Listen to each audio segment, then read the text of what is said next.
Welcome to the Banker Lamp. Please enjoy the video. You'll start by stopping the process and confirming files so Windows stops searching. First, verify the Riot Client install folder exists. If missing, note the path. Next, open Task Manager and switch to Services, locate Riot Client Service and stop it now.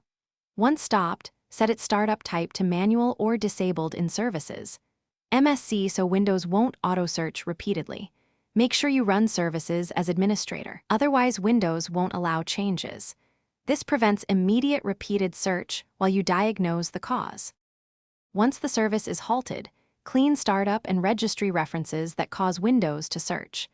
Run auto runs or open msconfig to remove any startup entry pointing to Riotclientservices.exe. Auto runs shows exact paths so you can delete broken entries safely.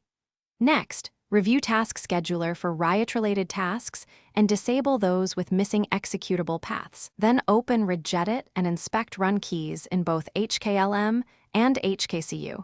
Delete only entries referencing the missing exe. Finally, restore or repair the Riot client so the system has a valid executable to reference. Run the Riot installer's repair option or reinstall to recreate Riot Client Services.exe in the correct folder. Once done, re-enable the service and launch the client to confirm Windows stops searching. If Windows still flags the file, run System File Checker and DISM to fix OS-level issues, and then perform a clean boot to isolate third-party interference.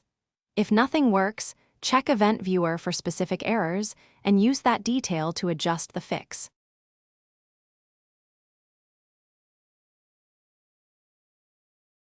Thanks for watching. If this was helpful, leave a like and consider subscribing. See you next time.